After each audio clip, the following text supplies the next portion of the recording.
اعوذ باللہ من الشیطان الرجیم بسم اللہ الرحمن الرحیم۔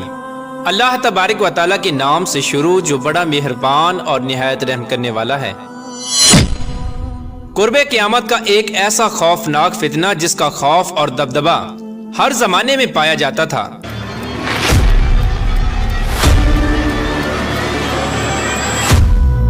اس فتنے کا ذکر اگر صحابہ کرام کی مجلس میں ہو جاتا تو صحابہ کرام زاروں کی طرح رونے لگ جاتے اور اللہ تبارک و تعالیٰ کی پناہ مانگا کرتے۔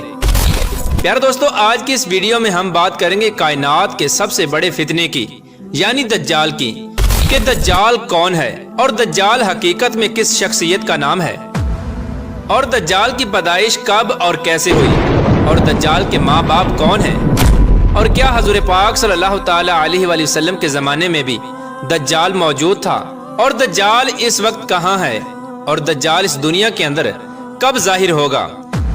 پیارے دوستو، ان تمام تر سوالات کے جوابات قرآن و حدیث کی روشنی میں آج کی اس ویڈیو میں ہم آپ کو بتائیں گے، لہٰذا آپ سے گزارش ہے کہ ہماری اس ویڈیو کو اینڈ تک ضرور دیکھیے گا۔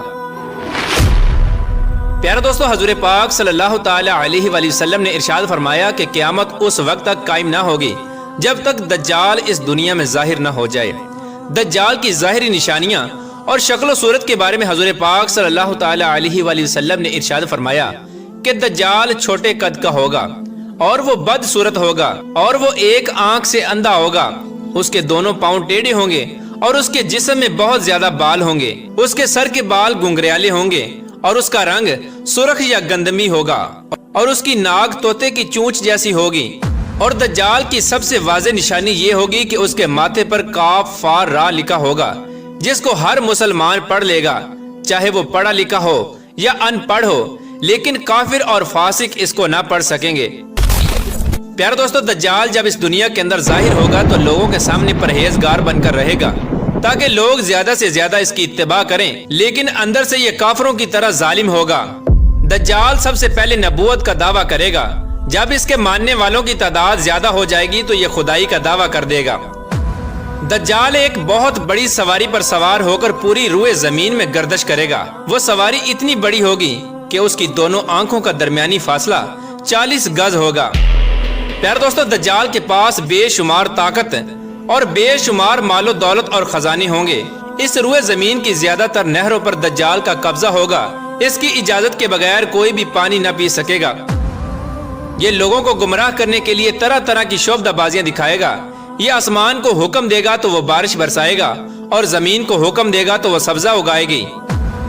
اس وقت دجال اپنے آپ کو خدا کہے گا۔ جو لوگ اس کے پیروکار بن جائیں گے تو دجال ان کو مالا مال کر دے گا اور وہ عیش و عشرت کی زندگی گزاریں گے، اور جو لوگ دجال کو خدا ماننے سے انکار کر دیں گے تو دجال ان کو قتل کر دے گا۔ پیارے دوستو، دجال بجلی کی رفتار سے بھی زیادہ تیزی کے ساتھ زمین کے اندر گردش کرے گا اور وہ دنیا کے ہر کونے میں جائے گا۔ اس وقت تمام دنیا کے کافر اور اسرائیلی لوگ دجال کی حمایت کریں گے اور اس کی جماعت کے ساتھ شامل ہو جائیں گے، لیکن جو سچا مسلمان ہوگا وہ اس کو پہچان لے گا اور وہ اس کو خدا ماننے سے انکار کر دے گا۔ دجال پوری روئے زمین کے اندر فتنہ فساد پھیلانے کے بعد مکہ اور مدینہ کی طرف روانہ ہوگا۔ جب یہ مکہ میں داخل ہونے کی کوشش کرے گا تو اس کو مکہ میں داخل ہونے سے روک دیا جائے گا، اور آخر کار مکہ سے ذلیل و خوار ہو کر مدینے کی طرف جائے گا۔ اس وقت مدینہ منورہ کے 7 دروازے ہوں گے، اور ہر دروازے پر اللہ تبارک و تعالیٰ کی طرف سے ایک نگہبان فرشتہ مقرر ہوگا جو اس کو مدینہ میں داخل نہیں ہونے دے گا۔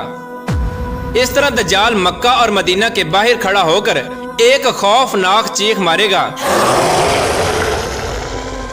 اس وقت مکہ اور مدینہ کے اندر جو لوگ بھی منافقین ہوں گے وہ یہ آواز سن کر مکہ اور مدینہ سے باہر نکل آئیں گے اور دجال کے گروہ میں شامل ہو جائیں گے۔ پیارے دوستو، دجال 40 دن تک اس دنیا کے اندر رہے گا، اور بالآخر حضرت امام مہدی علیہ السلام اور حضرت عیسیٰ علیہ السلام کے ساتھ اس کا مقابلہ ہوگا۔ اس وقت دجال کا لشکر دنیاوی اسباب کے اعتبار سے مسلمانوں سے مضبوط ہوگا۔ اس وقت مسلمانوں اور دجالی گروہ کے درمیان ایک بہت بڑی جنگ ہوگی۔ اس جنگ کے اندر دجالی ہار جائیں گے اور دجال کے لشکر کو بہت بڑی ہار کا سامنا کرنا پڑے گا۔ اس وقت دجال حضرت عیسیٰ علیہ السلام سے ڈرتے ہوئے فلسطین کی طرف بھاگے گا، اور حضرت عیسیٰ علیہ السلام اس کا پیچھا کرتے ہوئے اس کو مقام لد پر پکڑ لیں گے اور اللہ تبارک و تعالیٰ کے حکم کے ساتھ دجال کو قتل کر دیں گے۔ پیار دوستو، بات کرتے ہیں کہ دجال کون ہے اور اس کے ماں باپ کون ہیں۔ دجال کی پیدائش کے متعلق مختلف روایات ملتی ہیں، جیسا کہ رسول پاک صلی اللہ تعالی علیہ وآلہ وسلم کے دور کی بات ہے کہ جب مسلمان مکہ سے مدینہ کی طرف ہجرت کر رہے تھے تو انہی دنوں میں مدینہ کے اندر ایک یہودی عورت نے ایک بچے کو جنم دیا جو پیدائشی کانا تھا۔ یہ بچہ پیدائش کے اعتبار سے عجیب الخلقت تھا۔ بچپن میں یہ مدینے کے اندر بچوں کے ساتھ کھیلا کرتا تھا، لیکن آہستہ آہستہ یہ بچہ مشہور ہونے لگا اور اس نے مدینے کے اندر اپنے اوپر وحی یا القاء آنے کا دعویٰ کر دیا، اور یہ بچہ لوگوں کے ساتھ عجیب و غریب اور پر اسرار باتیں کرنے لگا۔ جب اس کی ماں کو اس بات کا علم ہوا تو اس کی ماں حضور پاک صلی اللہ تعالی علیہ وآلہ وسلم کے پاس آئی اور اپنے بیٹے کا سارا حال حضور پاک صلی اللہ تعالی علیہ وآلہ وسلم کو بتایا، اور اس بچے کی ماں حضور پاک صلی اللہ تعالی علیہ وآلہ وسلم سے یہ گزارش کرنے لگی کہ آپ اس کا معائنہ کریں کہ یہ کیا کر رہا ہے۔ ایک دن حضور پاک صلی اللہ تعالی علیہ وآلہ وسلم صحابہ کرام کے ہمراہ اس بچے کا معائنہ کرنے کے لیے اس کے گھر کی طرف روانہ ہوئے تو آپ نے رستے میں اس بچے کو انصاری بچوں کے ساتھ کھیلتے ہوئے دیکھا۔ اس بچے کا نام ابن سیاد تھا۔ اس وقت حضور پاک صلی اللہ تعالی علیہ وآلہ وسلم کے ساتھ عمر ابن خطاب رضی اللہ تعالی عنہ اور دیگر صحابہ کرام بھی موجود تھے۔ اس وقت ابن سیاد بلوغت کے قریب تھا لیکن جوان نہیں ہوا تھا۔ حضور پاک صلی اللہ تعالی علیہ وآلہ وسلم اس کے قریب گئے لیکن اس کو پتہ نہ چلا تو آپ صلی اللہ تعالی علیہ وآلہ وسلم نے اس کی کمر پر ایک ضرب لگائی اور ابن سیاد سے فرمایا، کیا تم گواہی دیتے ہو کہ میں اللہ کا رسول ہوں؟ تو ابن سیاد نے آپ صلی اللہ تعالی علیہ وآلہ وسلم کی طرف دیکھا اور کہا کہ میں گواہی دیتا ہوں کہ آپ اللہ کے رسول ہیں۔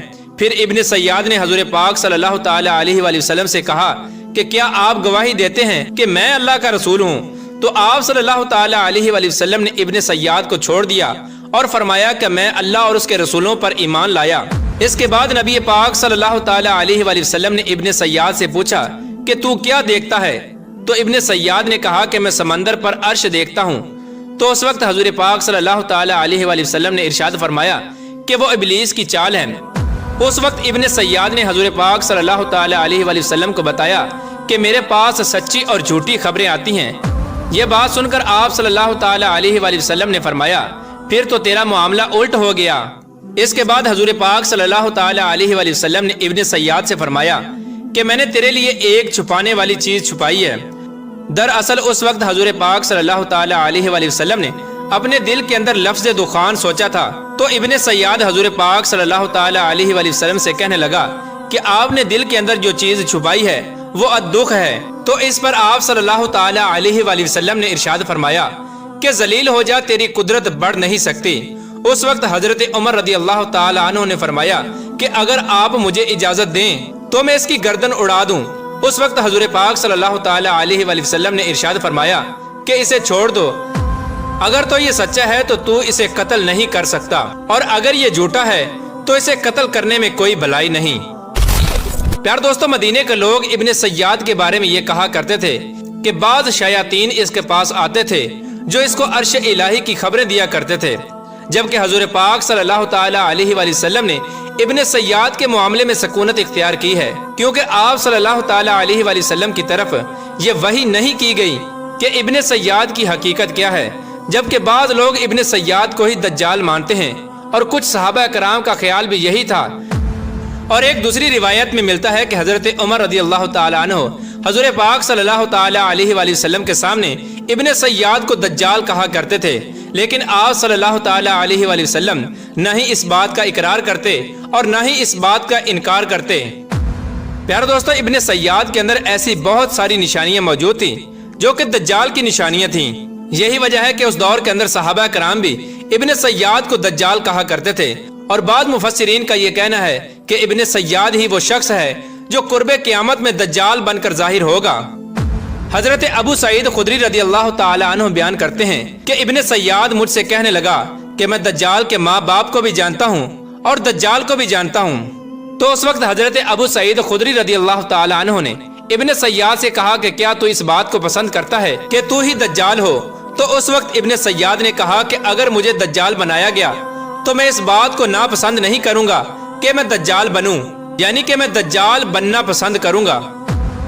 پیارے دوستو، بعض مفسرین کا کہنا ہے کہ ابن سیاد دجال نہیں، کیونکہ یہ بعد میں ایمان لے آیا تھا، بلکہ دجال حضرت سلیمان علیہ السلام کے دور میں جنات اور انسانوں کے ملاپ سے پیدا ہوا تھا اور اس کے ماں باپ کو قتل کر دیا گیا تھا اور دجال کو ایک جزیرے کے اندر قید کر دیا گیا، اور یہ انسانوں اور جنات کے ملاپ سے پیدا ہونے والا بچہ یعنی دجال آج بھی اسی جزیرے کے اندر قید ہے، اور اس کے ساتھی شیطان اس کو ہر بات کی خبر دیتے ہیں۔